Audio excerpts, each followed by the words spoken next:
अस्सलाम वालेकुम, welcome to my YouTube channel. और आज की जो वीडियो है वो बहुत ही इम्पोर्टेंट है आप सब भाइयों के लिए जो नए कोरिया में आना चाहते हैं उनके लिए भी।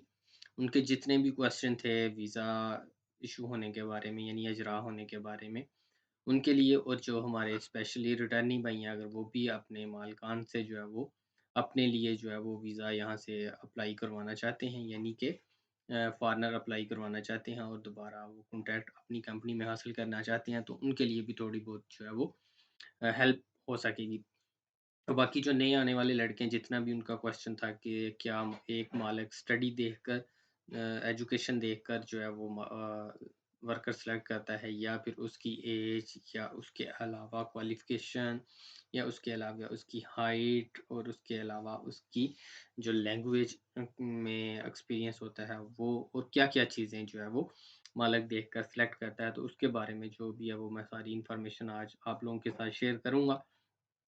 अ, सबसे पहले ये जो आप स्क्रीन पे देख रहे हैं, ये वो फ़ॉर्म है जब एक मालिक किसी भी मुल्क से जो है वो फ़ॉरेनर अप्लाई करता है, तो उसको ये वाला फ़ॉर्म जो है वो फ़िल करके जो है वो जॉब सेंटर में जमा करवाना होता है और उसके बाद ही जो है वो उसको फ़ॉरेनर अलाउ होते हैं। तो सबसे पहले तो ये जॉब जो होती है वो कोरियन के लिए होती है, 15 दिन जो है वो कोरियन के लिए जॉब होती है, 14 दिन। तो उसके बाद जब 14 दिन गुज़र जाते हैं, तो उसके बाद ही मालिक ये वाला फ़ॉर्म जो है वो फ़िल करके कोइंग सेंटर में यानी जॉब सेंटर में जमा करवाता है। तो इस फ़ॉर्म का जो नाम है वो है वो वेगुगिन खुल्लोचा खोयंग होगा सो। ये फल्गुप, 6 फल्गुप और छिनछोंगसो। फल्गुप इश्यू होता है, 6 फल्गुप रीइश्यू करना। तो ये जस्ट ऊपर फ़ॉर्मेलिटी है, इस पे जो है वो क्लिक करने की ज़रूरत नहीं होती मालिक को। तो नीचे अगर आप देखें तो ये सारी चीज़ें लिखी हुई हैं, ये मालिक ने अपनी कंपनी के लिहाज से फ़िल करनी होती हैं। ये इतने ज़्यादा मैटर नहीं करती हमारे लिए, ये जस्ट कंपनी की इन्फॉर्मेशन होती है। खोयंगबोम साओचंग यानी कि जो एम्प्लॉयमेंट इंश्योरेंस होती है कंपनी की, उसका जो है वो मैनेजमेंट नंबर होता है, वो लिखना होता है। फिर उसके बाद कंपनी का जो है वो रजिस्ट्रेशन नंबर लिखना होता है। साओ चंग म्योंग कंपनी का नाम लिखना होता है। थिप्योजा मालिक का नाम लिखना होता है। फिर उसके बाद नीचे वही सिस्टम है, सेम वही चीज़ें दोबारा लिखनी होती हैं। लिखने के बाद नीचे कंपनी का एड्रेस होता है, छुसो।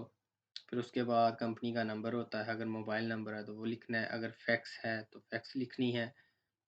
फिर उसके बाद नीचे आ जाएँ, ईमेल है अगर तो ईमेल भी लिख सकते हैं, उपचोंग नवीयत वगैरह भी लिख सकते हैं। सॉप सॉप नेयोंग यानी कि कंपनी का जो है वो एक्सप्लेनेशन थोड़ा बहुत बता सकते हैं आप, मकसद जो है वो बता सकते हैं। तो ये सारी चीज़ें जो मैं ऊपर जल्दी-जल्दी बताई हैं, ये जस्ट ना मालिक ने अपनी कंपनी के लिहाज से जो है वो फ़िल करनी होती हैं। आप लोगों के लिए जो नीचे देखने वाली चीज़ें हैं, जो आप लोग बहुत ज़्यादा क्वेश्चन करते हैं, मैं जस्ट उसके लिए इस फ़ॉर्म को ओपन किया है, अदरवाइज़ इसको ओपन करने की ज़रूरत नहीं थी, लेकिन मैंने आप लोगों को दिखाने के लिए जो है वो ओपन किया है। तो इसमें जो चीज़ें मैं बताऊँगा वो रिटर्नी भाई भी, ख़ासकर जो रिटर्नी भाई हैं वो भी बहुत इस चीज़ को नोट करें, और जब वो अपने किसी मालिक को कहें कि ये फॉरेनर अप्लाई करें, तो इसमें उनके लिए बहुत ज़्यादा हेल्प आउट हो सकती है। नए आने वाले लड़कों के लिए जो है वो जस्ट इन्फॉर्मेशन है, लेकिन जो रिटर्नी भाई हैं उनके लिए जो है वो ये फ़ायदेमंद भी साबित हो सकती है। अच्छा, सबसे पहले जब मालिक अप्लाई करता है एक फॉरेनर के लिए, तो यहाँ पे आप देखें कि ऊपर लिखा हुआ है क्वीन चिक यानी कि जो है ना सर्च करने का जो अ, जॉब है उसके बारे में डिटेल होगी, यानी कि कंपनी के बारे में। तो यहाँ पे कंपनी की डिटेल लिखनी है, किस चीज़ का काम है, किस चीज़ की नौइयत है, ये सारी चीज़ें ऊपर नीचे उन्होंने एग्ज़ाम्पल वगैरह भी दी हुई हैं। तो ये जस्ट मालिक ने अपनी कंपनी के हिसाब से जो है वो दोनों चीज़ें सेलेक्ट करनी होती हैं। चिकटों और चिकमुनेयों, ये जो है वो कंपनी की नौइयत के हिसाब से होता है। सबसे 11 नंबर पे आ जाएँ, तो यहाँ पे लिखा हुआ है मोशिप इनोन, कि यानी कि जो आप लोगों ने वर्कर सेलेक्ट करने हैं, यानी कि आपको चाहिए वर्कर जो चाहिए उनकी तादाद लिखनी है आप लोगों ने। यहाँ पे अगर मालिक को 2 वर्कर चाहिए तो 2 लिख देगा, अगर 3 चाहिए तो 3 लिख देगा, अगर 4 चाहिए तो 4 लिख देगा। जितने भी वर्कर चाहिए उतने यहाँ पे वो मालिक लिख सकता है। उसके बाद आ जाएँ गुपचुप। गुपचुप में नेशनैलिटी यानी कि किस मुल्क के जो है वो फ़ॉरेनर चाहिए। तो यहाँ पे 1 नंबर पे जो है वो पाकिस्तान लिख सकता है मालिक, और 2 नंबर पे अगर किसी और मुल्क के चाहिए तो वो भी लिख सकता है। तो अगर मालिक जस्ट पाकिस्तान और दूसरे नंबर पे भी पाकिस्तान लिखते तो फिर भी कोई मसला नहीं है। तो यहाँ पे जो है वो मालिक सबसे पहले जो है वो फ़ॉरेनर सेलेक्ट करेगा कि मुझे कौन-सी कंट्री के चाहिए। जो 1 नंबर पे लिखेगा मालिक, अ, अगर फ़ॉर एग्ज़ाम्पल मालिक ने 1 वर्कर अप्लाई करना है, तो अगर 1 नंबर में जो कंट्री लिखी होगी उसके 2 वर्कर आएँगे, और 2 नंबर में जो कंट्री लिखी होगी उसका 1 वर्कर मालिक के पास आएगा जब वो डॉक्यूमेंट्स की सिलेक्शन उसके पास आएगी। यानी कि पहली दफ़ा 3 लोगों के उसके पास डॉक्यूमेंट्स आएँगे अगर 1 वर्कर अप्लाई किया हुआ है तो। तो 3 में से जो है वो 2 पाकिस्तानी होंगे और 1 जो है वो दूसरी कंट्री का होगा। अगर मालिक तीनों ही पाकिस्तानी भी लेना चाहे तो वो भी ले सकता है। उसके बाद आ जाएँ नीचे, हंगन्योक। हंगन्योक जो होती है वो एजुकेशन को कहते हैं, ठीक है ना? कि एजुकेशन जो है वो कितनी होनी चाहिए? तो ये आप लोगों की जो पाकिस्तान में एजुकेशन है उसके बारे में पूछ रहे हैं कि वर्कर की एजुकेशन जो है वो कितनी होनी चाहिए? 6 जो कम से कम, 6 गो ज़्यादा से ज़्यादा। तो यहाँ से मालिक को जो है वो आपका खोदन हक क्यों भी लिख सकता है, थे हक क्यों भी लिख सकता है, थे हकवान भी लिख सकता है। तो ये मालिक खाली भी छोड़ सकता है कि अगर कुछ भी ना यहाँ पे लिखना चाहे तो वो भी छोड़ सकता है, कोई मसला नहीं है। लेकिन अगर मालिक लिखना चाहे तो वो भी लिख सकता है। आगे आ जाएँ, आगे लिखा हुआ है चागयोक म्योनो।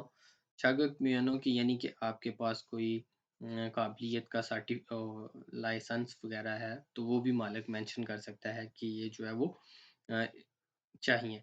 तो इसमें जो है वो मालिक ज़्यादातर ये खाली छोड़ देते हैं, क्योंकि यहाँ पे जब वो फ़ॉरेनर आप लोग ई-9 पे बुला रहे होते हैं, तो वो जो है वो जस्ट लेबर होता है, तो इसलिए जो है वो इसकी ज़रूरत नहीं होती, तो मालिक इनको जो है वो मूव ऑन कर देते हैं, यानी खाली छोड़ देते हैं, कोई टेंशन नहीं है कि कोई भी हो। फिर उसके बाद छुनखुंग लिखा हुआ है 14 नंबर पे, आप देखें तो छुनखुंग का मतलब होता है मेजर, यानी जैसे कि मैं आम एग्ज़ाम्पल आप लोगों को दे देता हूँ कि कुछ लोग कॉमर्स रखते हैं, कुछ लोग सिविल इंजीनियरिंग, कुछ मैकेनिकल, और कुछ जो है वो डॉक्टर, कुछ इस तरह के जो भी मेजर सब्जेक्ट होता है। तो अगर किसी किस्म का कुछ मेजर लिखना है कि मुझे इस किस्म का जो है वो वर्कर इस एक्सपीरियंस में चाहिए, तो वो भी लिख सकता है, लेकिन ई-9 के लिए ये लिखना ज़रूरी नहीं होता। ये जस्ट अगर कोई किसी एक्सपीरियंस बंदे का कुछ लेना हो, अ, तो उस कैटेगरी में ही लिखा जाता है। ये कोरियन के लिए ज़्यादातर इस्तेमाल होता है। तो फॉरेनर के लिए इसको भी जो है वो मालिक मूव ऑन कर देते हैं, यानी छोड़ देते हैं, खाली छोड़ देते हैं। 16 नंबर पे अगर देखें तो योलयंग लिखा हुआ है। योलयंग ऐज को कहते हैं, उम्र को। तो आगे मालिक ने जस्ट लिखना होता है कि कितने साल से कितने साल तक जो है वो चाहिए। फॉर एग्ज़ाम्पल के मालिक कहता है कि मुझे 20 से 23 साल वाले, या 20 से 25 साल वाले, या 30 से 35 साल वाले। तो मालिक यहाँ से जितनी ऐज के दरमियान उसको चाहिए उतनी ऐज को वो मेंशन कर देगा, तो फिर उस ऐज के लिहाज से ही मालिक के पास जो है वो वर्कर आएँगे।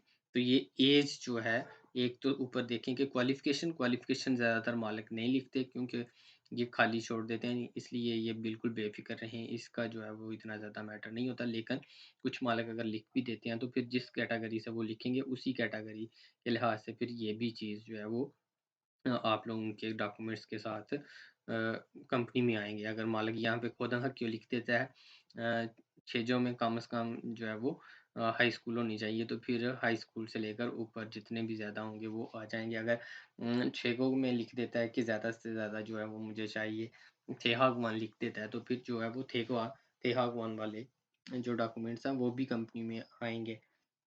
तो नीचे उम्र, ऊपर जो है वो एजुकेशन, दूसरे नंबर पे जो है वो एज आप लोगों की जो है वो देखी जाएगी। तीसरे नंबर पे हंगुगो नुंगर्यो, यानी कि आप लोगों की जो है वो कोरियन एबिलिटी को देखा जाएगा। तो यहाँ पे आप जो है ना वो इस चीज़ को मद्देनज़र रखा करें जब उधर जॉब रोस्टर फॉर्म फिल करते हैं कि आपने किस पे टिक किया है। ये बहुत ही इंपॉर्टेंट चीज़ें होती हैं रिटर्नी भाइयों के लिए। रिटर्नी भाइयों ने ऊपर जो है ये हमने जो आप लोगों ने ये लिखी हुई है, आपने वो चीज़ अपने मालिक को बतानी है कि हमने ये चीज़ें जो है वो लिखनी है यहाँ पे। फॉर एग्जांपल अगर खुदा क्यों आपने लिखा हुआ है जॉब रोस्टर फॉर्म पे, तो अपने मालिक को खुदा क्यों बताना है।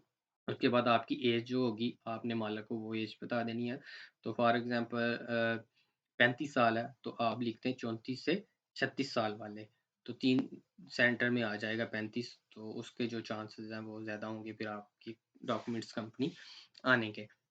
जो फिर आपने जॉब रोस्टर पे फॉर्म पे लिखा हुआ है रिटर्निंग भाई उसी पे टिक करवाएँ। अगर छुंग में लिखा हुआ है तो छुंग पे टिक करवाएँ, अगर संग पे लिखा हुआ है तो संग पे टिक करवाएँ, अगर हा पे लिखा हुआ है तो हा पे टिक करवाएँ मालिक से जब वो अप्लाई करे। जो नई लड़के हैं उनके लिए जस्ट ये है कि मालिक ने जिस चीज़ पे क्लिक किया होगा फिर उस लिहाज से जो है वो आप लोगों के फॉर्म आएँगे। यानी कि फिर जब मालिक यहाँ से सेलेक्ट करेगा, छुंग पे सिलेक्ट किया तो छुंग भी देखा जाएगा और उम्र भी देखी जाएगी और ऊपर क्वालिफ़िकेशन अगर लिखी है तो वो चीज़ भी देखी जाएगी। लेकिन इतना ज़्यादातर जो है ना हंग न्योक जो है ना वो मालिक खाली छोड़ देते हैं, क्योंकि उनको जो है वो एजुकेशन का इतना वो मैटर नहीं करता, लेकिन अगर वो लिख दें तो फिर वो जो है मैटर करता है। तीसरे नंबर पे आ जाएँ तो यहाँ पे लिखा हुआ है मोशी पेकुगिन कुबुन, यानी कि जो वर्कर आप लोगों को चाहिए, जिन फॉरेनर की वो तलाश है आप लोगों को, वो कौन से होने चाहिए। तो सबसे पहले लिखा हुआ है छिंग्यो इकुकचा, कि आपको जो है वो फ्रेश लड़के यानी कि जो न्यू आने वाले लड़के हैं छिंग्यो न्यू, तो वो चाहिए। फिर उसके बाद जो भी मालिक फॉरेनर कंट्री से बुलाता है उसको यहाँ से जो है वो पहले इस पे क्लिक करना पड़ता है, छिंग्यो इकुकचा, इस पे ही क्लिक करना पड़ता है। तो दूसरे नंबर के अगर जो लिखा हुआ है साओपजंग प्योंगयोंगजा, तो अगर मालिक ने कोरिया से ही वर्कर लेने हैं तो फिर ये दूसरे नंबर पे मालिक जो है वो क्लिक करता है। तो ये तीसरे नंबर पे लिखा हुआ है छेबुजा, तो अगर मालिक जो है वो अपने फॉरेनर जो पाकिस्तान में जाकर कोरियन लैंग्वेज का टेस्ट पास करते हैं रिटर्नी, अगर उनको बुलाना चाहें तो उनके लिए यहाँ पे क्लिक करेंगे और फिर बाद में छिछोंग अल्सन पे क्लिक करेंगे, तो उनको जो है वो उनका मैसेज मिल जाता है। उसके बाद जो है वो छिछोंग अल्सन जो है ये डायरेक्ट भी मिल जाता है, मसलन कि वो आ जाता है, लेकिन जब इनका कोई होगा जो है वो अप्लाई करना हो 15 दिन 21 दिन का टाइम होता है, तो उस पे जो है वो मालिक यहाँ पे क्लिक करता है। तो मेन चीज़ जो इसमें देखी जाएगी, जितने भी रिटर्निंग भाई इल्बन में बैठे हुए हैं, यानी कि हम जिनकी कंपनियों ने नहीं बुलाया हुआ, तो वो इस कैटेगरी में ही क्लिक करवाएँ अपने मालिकान से छिंग्यू इकुक चा पे। और जो नए आने वाली लड़कियाँ उनके लिए भी मालिक इसी कैटेगरी पे जो है वो क्लिक करते हैं। 19 नंबर पे आ जाएँ खिथा ख्योंगन्योक थुंग, तो यानी कि अगर अदर एक्सपीरियंस वगैरह लिखना है किसी फॉरेनर का तो वो भी लिख सकते हैं मालिक, अगर नहीं लिखना चाहते तो वो भी जो है वो मुँह छोड़ देते हैं, लेकिन ज़्यादातर मुँह ही होता है, यानी कि खाली छोड़ देते हैं। तो ये जो थी आज की इन्फॉर्मेशन थी, इसमें मैं लास्ट पे जो है वो सिर्फ़ रिटर्नी भाइयों के लिए थोड़ा-सा एक बार फिर गाइड कर देता हूँ कि आप लोगों ने सबसे पहले अपनी जो क्वालिफ़िकेशन है वो लिखवानी है, हमने तो वो आपने मालिक को बतानी है। फिर उसके बाद जो है वो आपने योलयोंग बताना है, एज बतानी है, उम्र बतानी है। तो अगर 25 साल है तो फिर आपने 24 से 26 साल लिखवा लेनी है। और उसके बाद आपकी कोरियन लैंग्वेज की एबिलिटी क्या है, वो चीज़ आप लोगों ने लाज़मी जो है वो चेक करवानी है। तो अगर छूं पे लगाया हुआ टीका आपने जॉब रोस्टर फॉर्म पे, तो फिर मालिक को छूं ही बताना है।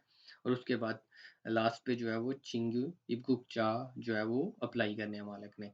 तो उसके बाद जब ये सारा प्रोसेस जमा करवा देते हैं, जमा करवाने के बाद जो है वो डायरेक्ट जो है वो माल को फॉरेनर से जो है वो वर्कर नहीं देते, इसके लिए जो है वो स्पेशल कोटा लगता है, यानी कि कट कट लाइन लगती है, मेरिट लगता है। उस मेरिट में जो लोग पास होते हैं, जो कंपनियां पास होती हैं, उन्हीं को जो है वो फॉरेनर बुलाने की इजाज़त दी जाती है।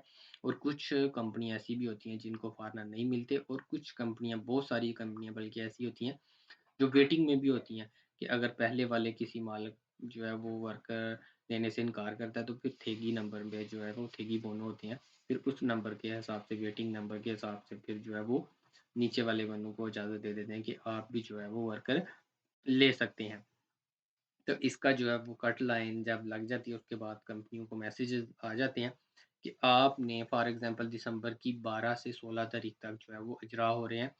तो कंपनी को जिस-जिस कंपनी को फॉरेनर सेलेक्ट करने होंगे उनको सबको मैसेज चला जाता है और उनकी ईपीएस की आईडी पे भी शो हो जाता है कि आपने फ़लाँ दिन, फ़लाँ टाइम के अंदर-अंदर आप लोगों ने जो है वो वर्कर सेलेक्ट करने हैं। सेलेक्ट करने का जो तरीकाकार है वो 3 तरह का है।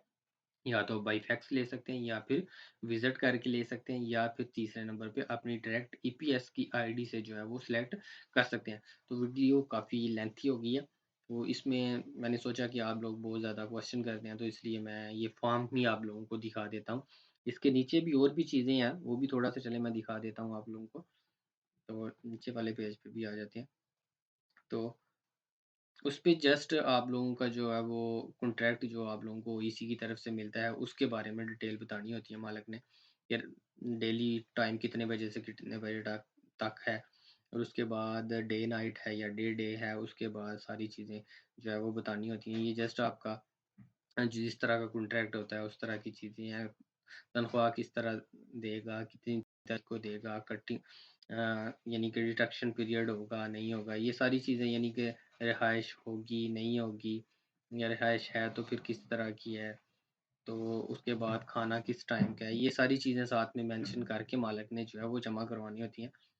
तो एंड पे जो है वो मालिक ने अपने सिग्नेचर वगैरह, साइन वगैरह करके जो है वो जमा करवानी होती है। तो इसका जो है वो फीस वगैरह कोई नहीं होती। फीस जब आप लोगों को सिलेक्ट कर लिया जाता है तो उसके बाद ही जो है वो फीस जमा करवानी होती मालिक ने। तो उम्मीद है कि आप लोगों को ये वीडियो पसंद आई होगी। तो इंशाल्लाह आप लोग दोस्तों के साथ शेयर करें। अगर कुछ कमी पेशी रह गई है तो आप मुझे कमेंट सेक्शन में पूछ सकते हैं। दुआ में याद रखिएगा। अल्लाह हाफ़िज़।